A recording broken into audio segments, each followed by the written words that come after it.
discussion regarding opioids litigation.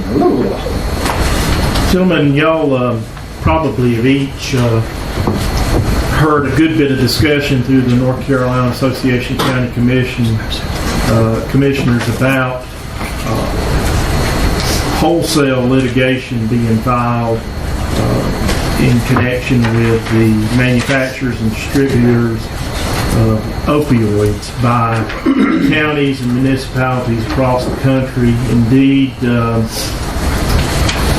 don't know the precise number, but I'm thinking it's in the vicinity of 40 out of the 100 counties have already commenced litigation against opioid manufacturers and distributors here in North Carolina. Macon County really hasn't had a great amount of public discussion about this particular issue.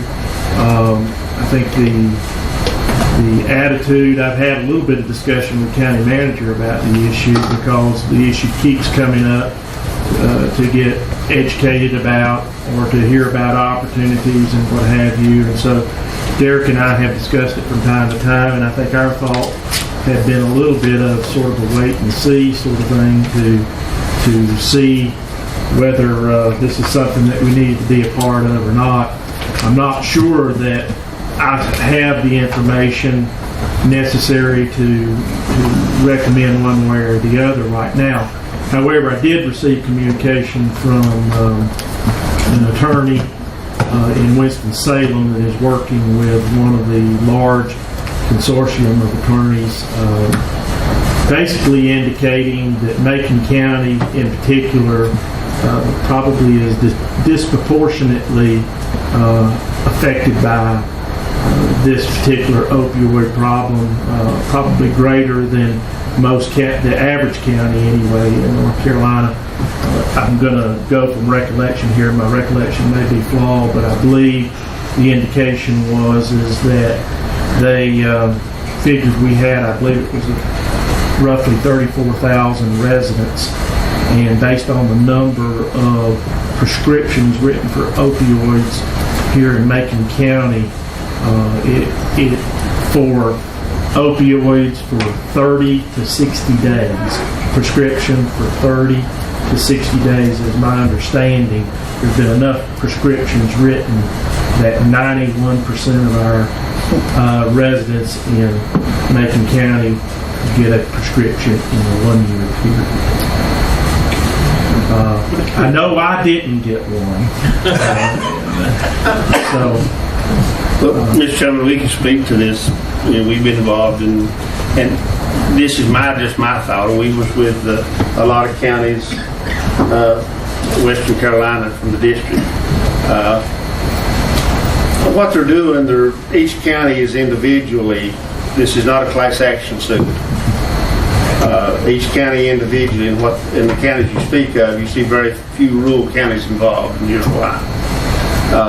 Number one is you see who they're suing, and like I told them when you see Purdue Pharmacy as one of the ones being at the top of the list, then I would consider supporting getting involved. At this point, Mr. Chairman, I would recommend that the county does not get involved in this suit. This suit's going to be a long, drawn out. These pharmaceutical companies have literally hired everybody, every lawyer from the DEA now works for pharmaceutical companies.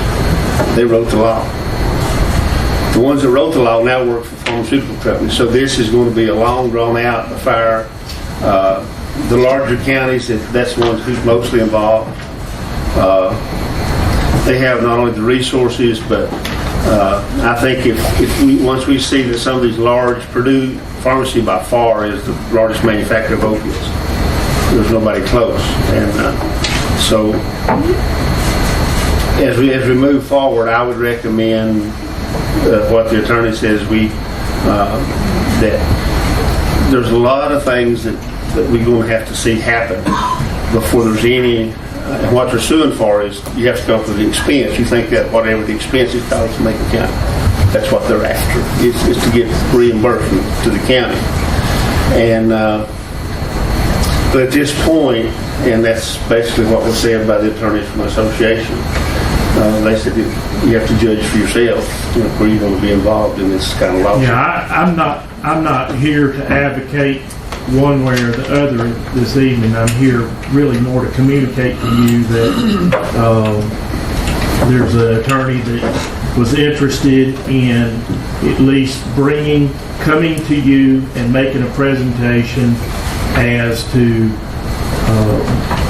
whether it would be advisable or not advisable from his standpoint for you to get involved in this litigation. Now, understand, he's coming with the idea of trying to get you to sign up for this litigation because that's what he does. I would say this time in trouble, Mr. Chairman. Right now, you see one of these big, large counties like Wake, Mecklenburg, they're all in this. Wake, Mecklenburg, Orange, Durham, Pitt. These large counties that's really putting funds behind it. When they start collecting, we can ride the coattail. It won't cost us hardly anything. But until that time comes, I just don't see where Macon County's going to leapfrog those counties. And that's what I told him. I told him, I said, if the board was inclined to hear your presentation, they would invite you. If the board felt like they might be wasting your time, they probably would not invite you. Now, next Wednesday we'll be in Raleigh to hear the Secretary and the Attorney General Steens speak to this, and where the actual lawsuits are. That's another hard piece of information that's hard to come by. So I would, for right now, it's just my recommendation that you do whatever. I'm sure that he's very knowledgeable and knows the situation, but I'd just like to take a wait and see attitude of these larger counties. I'm comfortable with that. Anybody else have a difference of opinion? Anybody? I'll let him know. Thank you.